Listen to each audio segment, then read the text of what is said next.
রসুলপুর গ্রামে একটি রিনা নামের মেয়ে থাকত। মেয়েটি খুব রান্না করতে পছন্দ করত।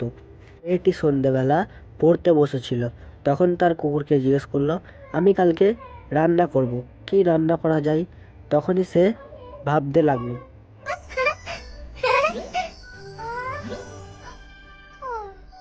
তখনই সে ভাবতে ভাবতে ঘুমিয়ে পড়ল। পরের দিন সকালে তার বন্ধু পিন্টু, রিন্টু এবং মিন্টু মাছ ধরছিল। তখনই মিন্টু রিন্টুকে বলল, জানিস রিন্টু, মিনা খুব সুন্দর রান্না করতে পারে। তারপর মিনা স্যাড হয়ে ওদের কাছে আসলো। তারপরে এসে সে বসলো। তখনই মিন্টু বলল, কি রিনা, কি হয়েছে তোর? রিনা বলল, আমি খুব রেসিপি করতে চাই, কিন্তু আমাকে কেউ সাহায্য করে না। তখনই মিন্টু বলল, আমি তোকে সাহায্য করব। তখন রিনা বলল, আমার সাহায্যের দরকার নেই, আমার সাথে তোরা এক জায়গায় যাবি? আমি আমার মায়ের জন্য খুব সুন্দর একটা রেসিপি করতে চাই। তখনই মিন্টু বলল, চ, যাওয়া যাক। তখনই রিনা বলল, যাবো তো ঠিক আছে, কিন্তু কোথায় যাবি? তখনই বলল, আমার একটা কাকা আছে, আমার কাকার কাছে যাবি? তখন পিন্টু বলল, চ চ, যাওয়া যাক। রিন্টু বলে উঠল, ওই কাকাটার কাছে যাবি? ওই কাকাটার কাছে আমি যাবো না, ওই কাকাটা সবাইকে মারে। তখন রিনা বলল, আমি আছি না, তোদের কেউ কিচ্ছু করতে পারবে না। রিন্টু বলল, তুই কিছুই করতে পারবি না। রিনা হাসতে লাগলো। আর মিন্টু তখনই বলল, আমাদের পিন্টু ভাই আছে না, পিন্টু ভাই সবাইকে মেরে তক্তা করে দেবে। সেই কথাটা শুনে রিন্টু তখন মাটিতে লুটিয়ে পটিয়ে হাসতে লাগলো।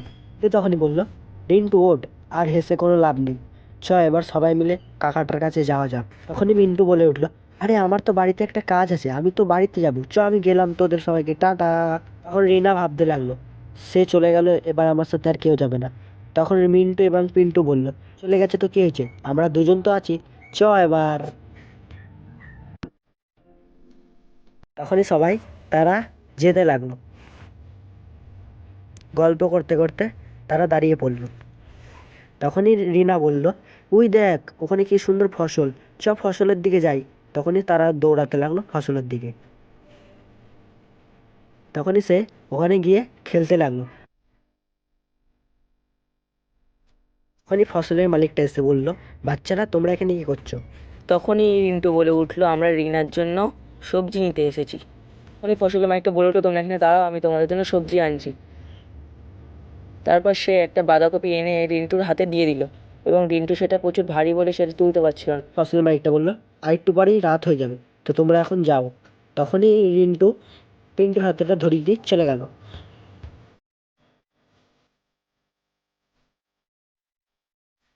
তারপর তারা একটি দোকানে চলে গেল। রিনা দোকানের মালিককে ডাকলো, এবং সে দেখলো দোকানে মালিক নেই এবং তার মেয়ে আছে। সে স্যাড হয়ে গেল। তখনই দোকানের মালিকের মেয়েটা বলে উঠলো যে, তোমাদের যা লাগবে তোমরা নিতে পারো। উনি তাদের দাঁড়াতে বলল।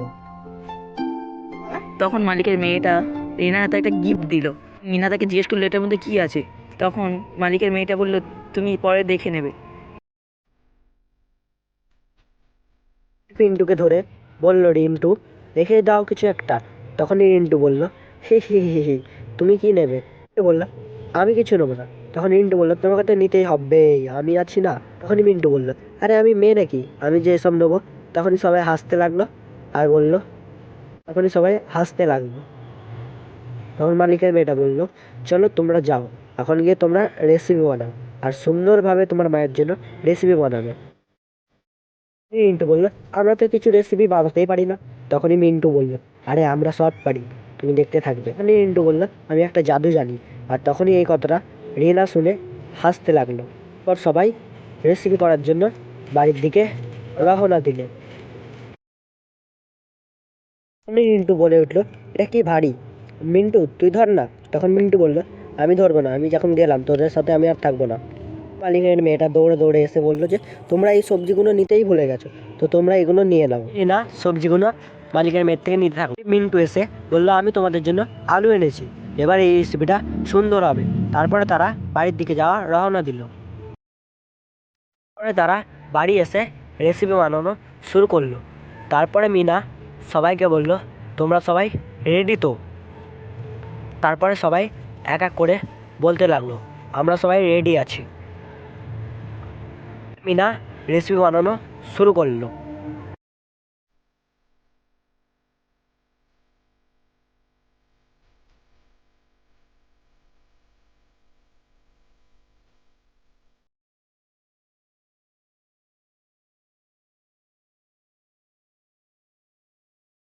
পরে তার মা হঠাৎ এসে দেখে তারা রেসিপি করছে, তাই তার মা চুপচাপ চলে গেল।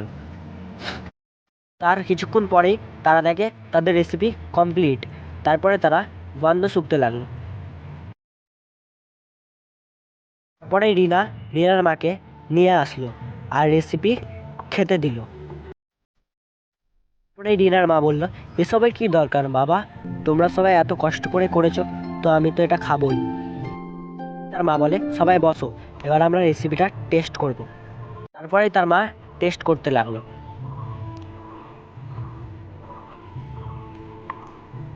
তারপরে তার মা বলল, রেসিপিটা খুব সুন্দর হয়েছে।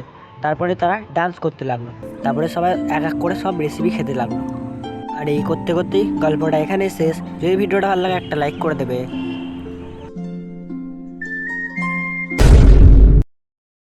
রাজীব গ্রামের এক দুষ্টু ছেলে, যা খুশি তাই করতে ভালোবাসে।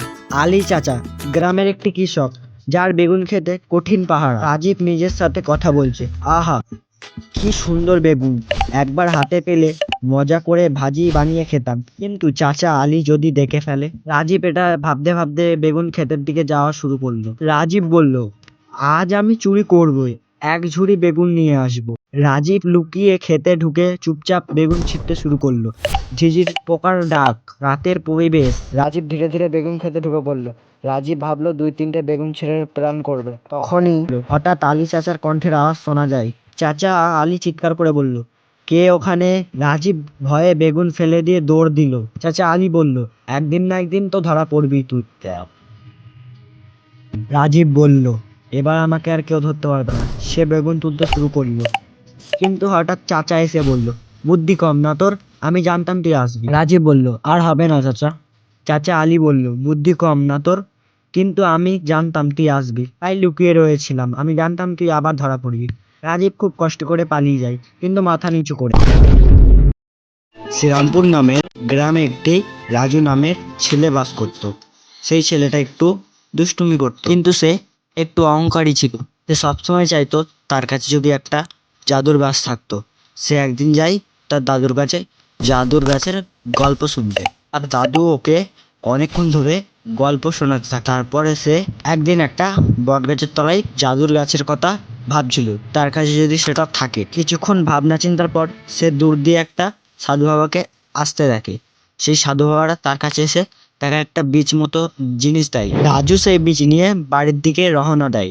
তারপরে সে বাড়ি এসে বীজটা মাটিতে লাগানোর পরেই একটা জাদুর গাছে পরিণত হয়। তার সাথে সাথেই সে একটা চকলেট চায়, আর সঙ্গে সঙ্গে চকলেট দিয়ে দেয়। তারপরে সে সেই খুশিতে ডান্স করতে থাকে। অনেকদিন পর বুড়ির বাচ্চা মেয়ে এসে তার গাছ থেকে চকলেট চায়, কিন্তু সে তাকে না দিয়ে তাড়িয়ে দেয়। কিছুদিন পর সে দেখে তার গাছটা আর ওই জায়গাটায় নেই। সে তার দাদুর কাছে যায়, আর দাদুর কাছে গিয়ে সব ঘটনা বলে। তার দাদু ওকে বলে, তুমি ওই মেয়েটাকে খুঁজে একটা চকলেট দাও। সে তারপর মেয়েটাকে খুঁজে একটা চকলেট গিফট করে। তার কিছুদিন পরেই সে দেখে তার গাছটা আবার আগের মতন হয়ে গেছে। সে সেই খুশিতে ডান্স করতে থাকে। তো বন্ধুরা, আমরা এই ভিডিওটা থেকে কি শিখলাম? যে কাউকে কখনো কিছু জিনিস নিয়ে অহংকার করতে নেই। তো আজকের মতন ভিডিওটা এইটুখানি। শ্যামপুর নামের গ্রামে একটি বট গাছ আছে। সবাই বলে বট গাছটা নাকি রাতে ফিসফিস করে কথা বলে। রবি ও মিঠুকে তার দাদু এই কথাটি বলেছিল। তারপর রবি মিঠুকে বলল, জানিস মিঠু, এই গাছটি নাকি রাতে কথা বলে। আরে ধুর, গাছ আবার কখনো কথা বলতে পারে নাকি? এক রাতে রবি ও মিঠু লুকিয়ে গাছের কাছে আসে। আচমকায় পাতার মাঝে শাঁসা শব্দ হয়। শুনতে পাচ্ছ? মিঠু তখন বলল, হ্যাঁ, শুনতে পাচ্ছি, কেউ যেন আস্তে আস্তে কথা বলছে। পরের দিন সকালে তারা আবার গাছের কাছে আসে এবং দেখে একটা পুরনো বাঁশি ঝুলছে। বাতাসে সেটা বেজে ওঠে। রবি তখন বলল, আরে এটা তো বাঁশি। বাতাস লাগলেই বাজে। মিঠু তখন বলল, তাহলে গ্রামের সবাই ভুল বুঝেছে। রবি ও মিঠু তার দাদুকে সব ঘটনা জানায়। গ্রামের সবাই মিলে হাসতে থাকে। দাদু হাসতে হাসতে বলল, তাহলে বটগাছটা নয়, বাঁশিতে আওয়াজ করতো। রবি ও মিঠু আবার খেলতে যায়। এবার আর কোনো ভয় নেই।